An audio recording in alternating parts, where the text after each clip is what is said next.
Hi. For this week's topic, we're gonna have two-dimensional expression. So basically, when we say two-dimensional, 'di ba? Alam natin na meron lang siyang dalawang faces, yung harap at saka yung likod. So that is a two-dimensional artwork or an expression. So medyo mahaba tong slides, but don't worry, kaya lang siya mukhang mahaba is because madaming mga pictures.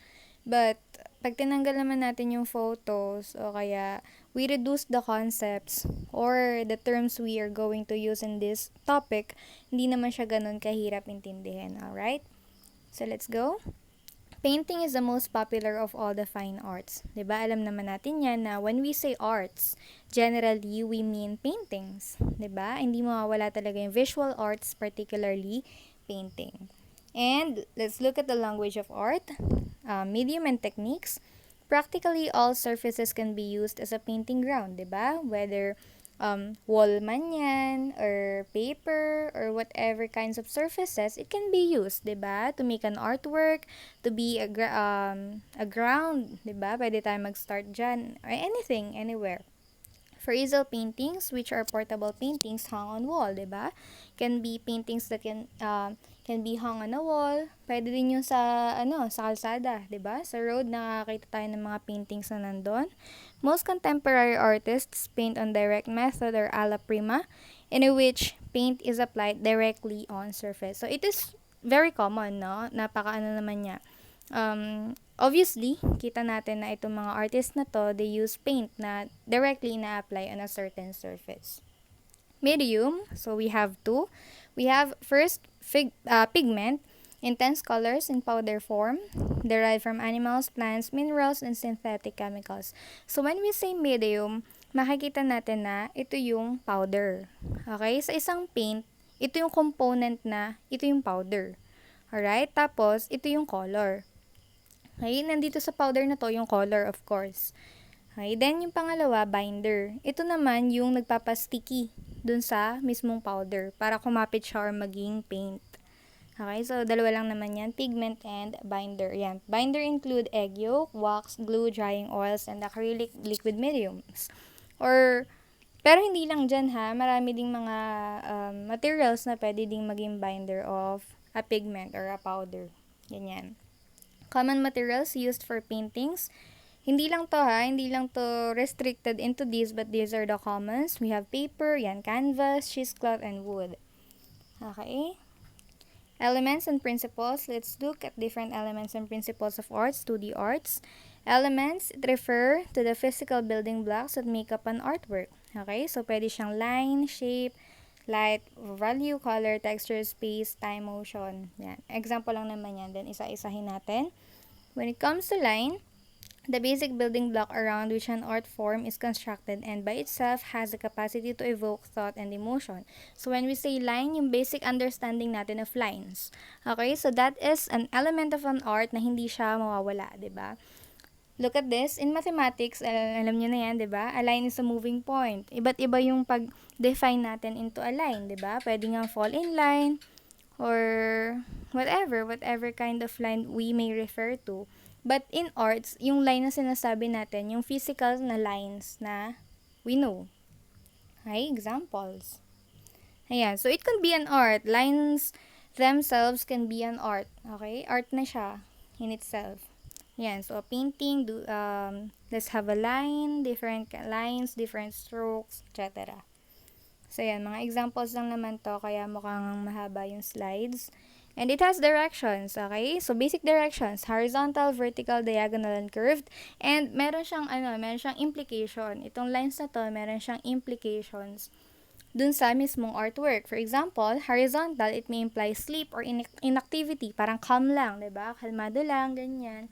Vertical, it can mean yearning, aspiration, defying gravity, 'di ba? When we say pag vertical, parang a gravity is being emphasized. Diagonal, it may suggest movement. And curve suggests flowing movements, okay?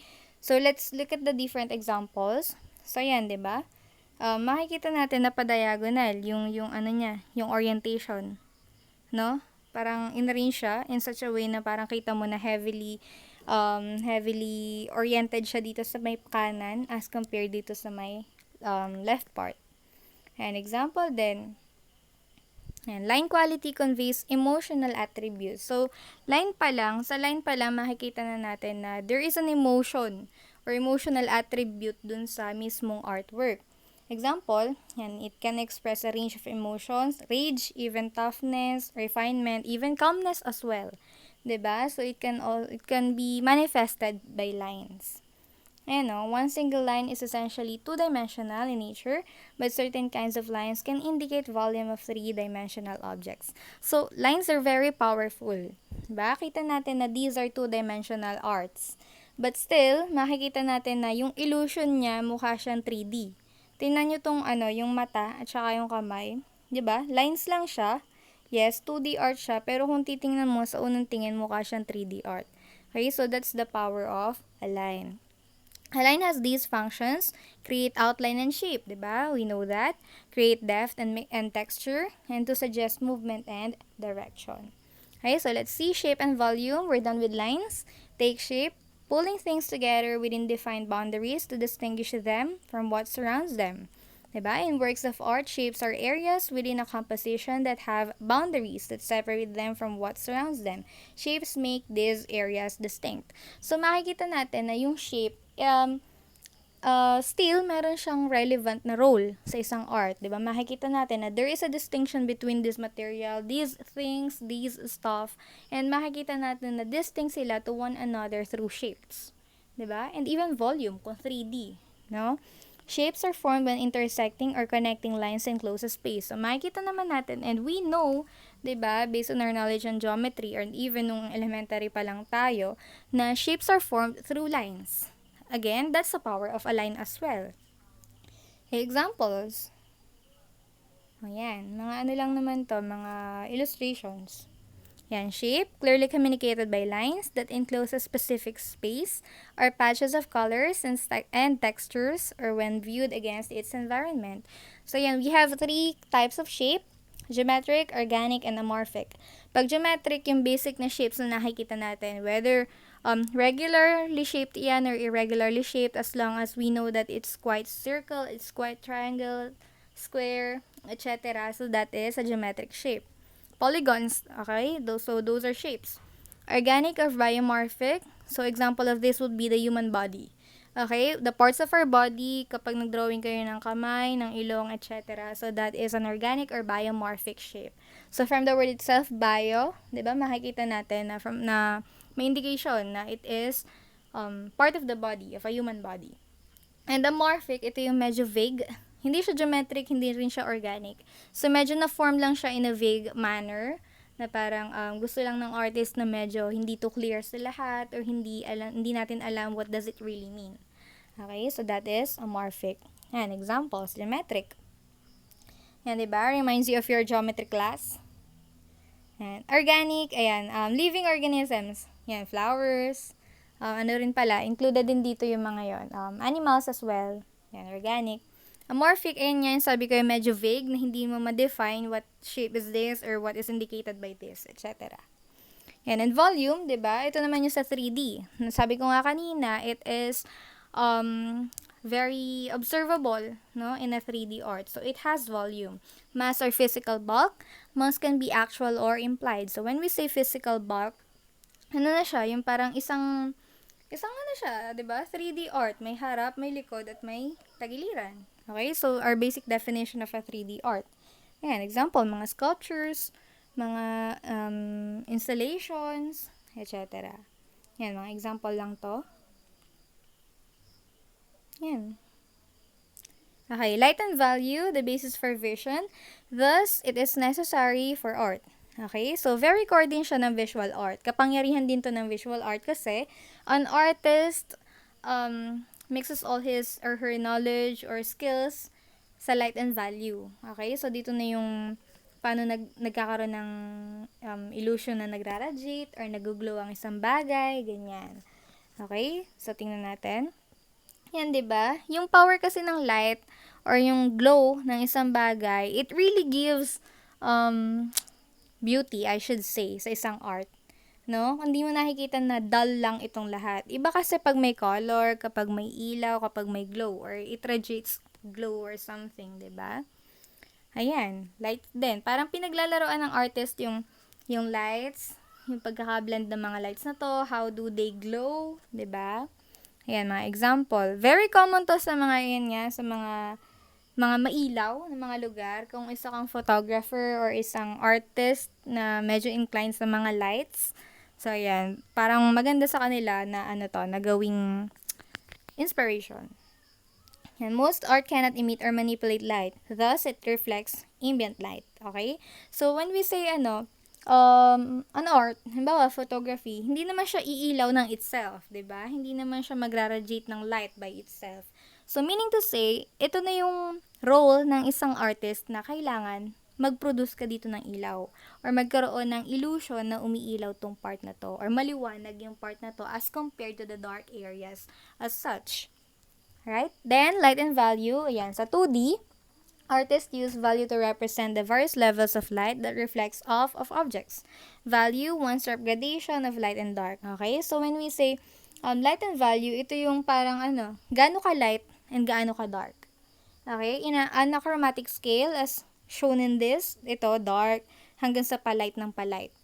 'Di ba? And we're not new to this. Kapag nag-edit naman tayo ng photos na pinopost natin on our social media account, nakikita natin yung edit na from light to dark or to dark to light, 'di ba? Ina-adjust natin 'yan. So light and value yung tawag natin doon. Artists can carefully manipulate gradation and values to create the appearance of natural light on objects.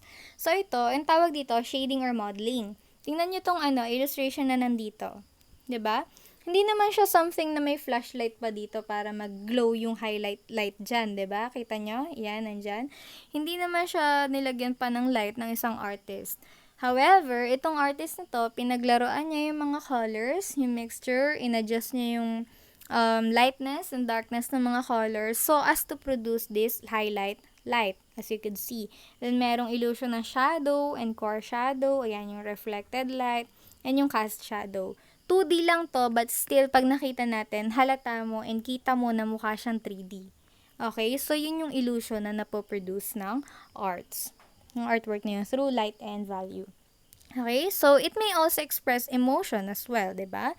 So, kapag medyo light, nakikita natin na parang yung mood pa-light din. And kapag dark naman yung mood or yung color na binibring nung artist, so it could portray some heavy emotions, 'di ba?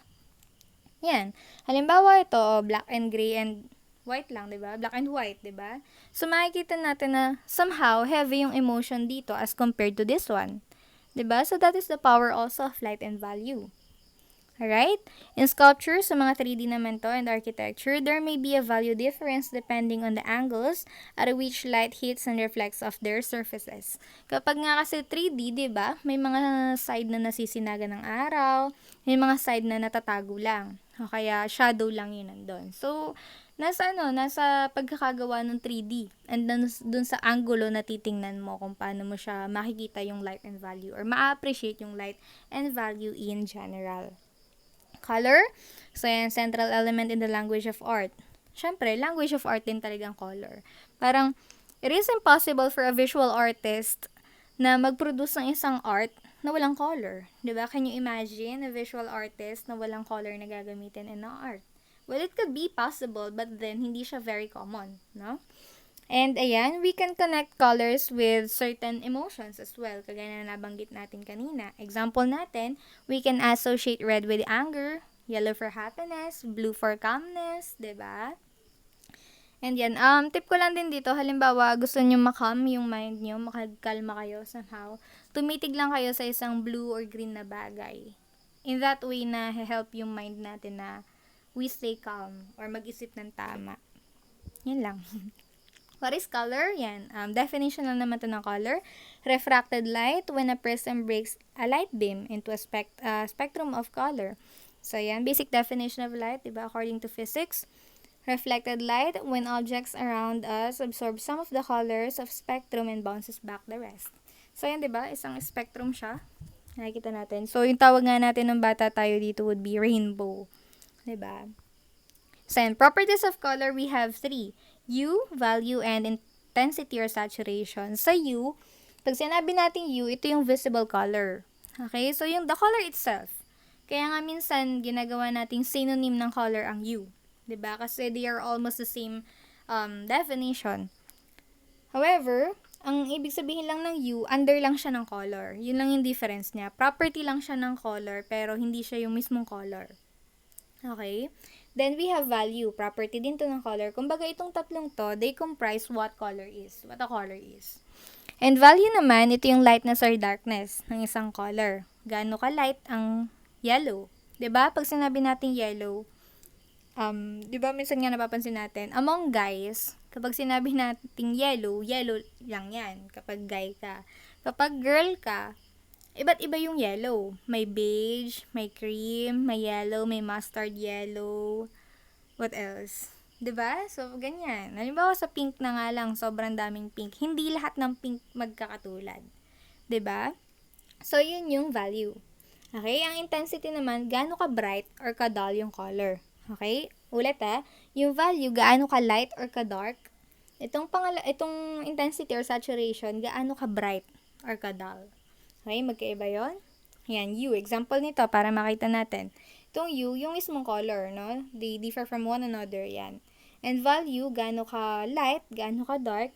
And itong intensity, gaano ka bright and gaano ka dull. Kita nyo? So, that is the difference of each one, the properties of color. Mga example lang naman to of artworks using different colors, different hues, different intensities. Color as symbol, sabi nga natin, itong color, very powerful siya in such a way that it can also be a symbol. We can associate this with emotions, even thoughts, and ideas. We link all our mood with color and culture specific as well. Example natin, yan. So, white, dito sa Asian countries, for example, Philippines tayo, kapag wedding, ang naisip talaga natin and automatic sa isip natin na white gown among brides, 'di ba? But in some other cultures, they wear red gown, 'di ba? So, very culture specific nga. Sabi nga natin dito, color a symbol, very culture specific siya. Hindi siya uniform in all kinds of culture. Halimbawa to, when we say yellow, yan, politically, maririnig natin or makikita natin na, ayan, diba, sabi nga ng mga DDS, dilawan, ganyan. We associate yellow with the Aquinos, no? Kaya nga ginawa nilang political symbol na yan throughout the time. Nung tumakbo si Noynoy as president, yellow yung naging color symbol niya. Yan, ganyan. Even sa mga schools, sa UP, maroon yan, Lasal green, Ateneo blue, and UST yellow, 'di ba? Sa MCL, we have blue and silver. So, yun, parang siya nagiging symbol talaga yung color. Lalo na sa politika, pag, halimbawa, orange, kay Villar yan. 'Di ba? So, and many others. Yan. Ivango, yan. Texture and pattern. Texture is a surface characteristic that is tactile or visual. So, parang illusion. No? Itong texture na to, illusion siya in a 2D art. Pero sa 3D, of course, makikita natin. And it is very observable na merong texture. Yung isang 3D artwork. Pattern is a configuration of repeated visual forms. So, pattern, may geometrical pattern ba to? Or identifiable na pattern? Yan. Din siya, element din siya ng 2D art. Consists of physical surface variations that can be perceived by the sense of touch. Okay? Then, ito mosaic, a method of creating a picture out of small colored pieces. Ayan, glass, stone. Yan, alam niyo yung mosaic? Halimbawa, parang merong maliliit na bagay. Tapos, pinagsama-sama nyo all together. So, that is mosaic. Halimbawa, yung eggshell. I don't know if ginawa niyo siya nung elementary. Dudurugin yung eggshell. Tapos, lalagay niyo ng glue, yung paper or cardboard. Tapos, ibubudbud niyo yung dinurog na eggshell. Patutuyuin niyo. So, that is a mosaic. Yan, mga examples. Artworks. Yan, visual texture, illusionary. Ito yung sinasabi ko kanina na a visual texture among 2D arts could be illusionary, but not all the time. Meron din naman na kagaya nga ng mosaic, may texture talaga yon. Texture can be simulated, abstracted, or invented. Ayan. Example pa rin yung kanina. Ayan. So, makikita natin somehow may imagine mo yung texture ng isang bagay. Uses of texture in art, it adds significant dimension and appreciation, enhances conveyance of emotion, di ba?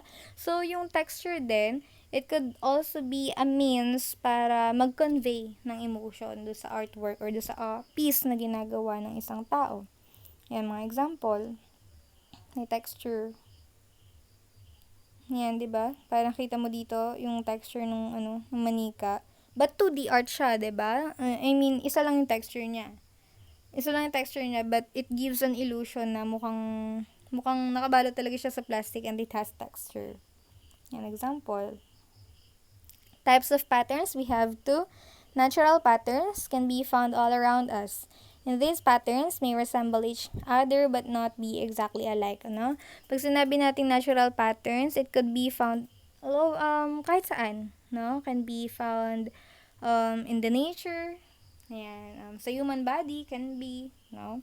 Pag geometric patterns naman, it has regular elements, spaced or regular intervals. So, when we say geometric patterns, series siya ng circle, series of triangle, square, etc. Example, ito yung natural pattern natin, no? Ito yung natural pattern natin can be seen in among animals, among humans, ayan. Ito, geometric patterns kasi it involves na yung mga shapes, ba? Or mga mga shapes sa geometry, etc. Uses of pattern in art, it can be a decoration, creates visual interest, no? Para lang maganda. Para lang very pleasing to the eye. Sometimes has symbolic value. Hindi naman lahat, but there are values. Halimbawa, sa Kalinga art, di ba, yung mga tattoo na kinikreate ni Apo Wang-ud, makikita mo na may geometric patterns siya. But it's not geometric patterns alone. May symbol, or may ibig sabihin yung mga geometric patterns na yun. Ayan, examples. Examples ulit. Ayan, may ba kayo nito? May ganito kayo. This was, very, very, nito, yung nauso talaga siya, 'di ba? Nag-trend talaga siya, lumbands sometime in 2014. Ayan, mga patterns sa bahay, decorations, even sa mga donuts, no? Or other foods sa mga artists. Mga artists na nag-create ng arts through foods.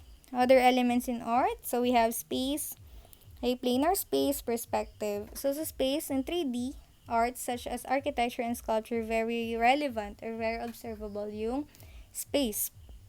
Planar space, sa 2D art siya, yung height at saka yung width. Kaya nga siya planar space from the word itself, plane. So yung tinitingnan lang natin dito would be the height and the width of an art. Perspective, illusion of depth, yung parang may illusion na mukhang malalim yung isang artwork, but then 2D art lang siya. So that is only an illusion. In architecture and performance art, space is significant. No, kita naman natin sa mga theater plays, very significant yung gaano kalaki yung stage, gaano kalawak yung place, etc. Examples. Ayan. Mga examples lang naman to. Other elements in arts, we have time and motion. In performance arts, such as music, theater, and others. So, very relevant or very important nga sabi natin, yung music, yung pagkaka-theater, or pagkaka-play ng mga artists. And time, period that viewers study and observe the message and formal qualities of an artwork. Okay, so sa time, sa naman sa mga performance arts, very relevant din. No? Motion can be applied in 2D or integral in video or film, digital art, etc. Okay, so when we say motion, kita naman natin, very relevant sa mga films. Sa mga filmmakers, yung motion ng isang object, paano gagalaw itong bagay na to, or paano kikilos, ganyan. Examples. Yan, artists use principles of design to combine elements of art into compositions that have a certain style, form, and content. Okay, so depende sa artist kung paano niya i-combine yung mga design na yan, yung mga principles na yan, para mag-produce ng isang artwork. Design or composition is a process the act of organizing the visual elements to effect a desired aesthetic in a work of art. So when we say design or composition, parang the process of making an art. Ganun lang siya kasimple, ganun lang siya kadaling i-explain. Ayan, unity, variety, balance, emphasis, focal point, rhythm, and scale and proportion. So, other elements of an artwork lang din naman itong mga to. Unity and variety. Unity is oneness or wholeness, diba? So, alam naman natin yan. Yung basic definition of a unity, that's it. Okay? A work of art achieves unity when its parts seem necessary to the composition of a whole. So, makikita natin na pag nagkakaisa yung mga elements, it can be a beautiful art or a beautiful artwork, diba? Variety refers to differences. Pero hindi naman ibig sabihin na they vary from one another, ganyan, ay hindi na siya maganda. Sometimes, yung variety pa nga or yung differences, yung nagpapaganda dun sa mismong artwork. Okay, so yan, variety, diba? But still, makikita natin na it is still beautiful or elegant.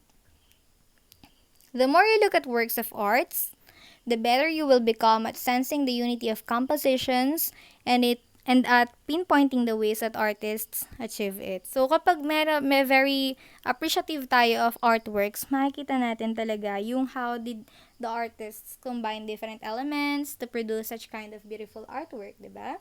Sometimes the techniques will be obvious, and at the other times they will be subtler. Parang hindi halata, no? Very minimalist ng mga designs ng iba, hindi siya ganun ka-obvious, kumbaga hindi nagsusumigaw yung design, but still can be considered beautiful. So yan, these are examples of an art. When working with the principles of variety and unity, an artist will often keep one or more aspects of the work constant so that despite the multiplicity of images or elements. So parang nasa isang artist, how does he or she combine the elements of an artwork? Ayan, paano siya poproduce ng isang art. Examples. And all works discussed have visual unity. No? And it is very important na merong visual unity yung isang artwork. Parang hindi dapat hiwa-hiwala yung idea, yung thoughts nagdi-divide. Kasi kung hindi ganun ka inclined sa arts yung titingin, medyo magiging problematic on his or her part. No? Some artists pursue instead unity of ideas and impose conceptual unity in their work. No? Para may concept. Their arts have concept. Pero yung iba, wala. Parang merely an art, but really has no concept at all. Ganyan. Some artists emphasize variety, usually exaggerating differences than similarities. So, as I have mentioned, it is not necessarily na similar yung mga design, yung mga elements. It can also be various. No? And that is not a problem on this. What unifies this work? So, in this one,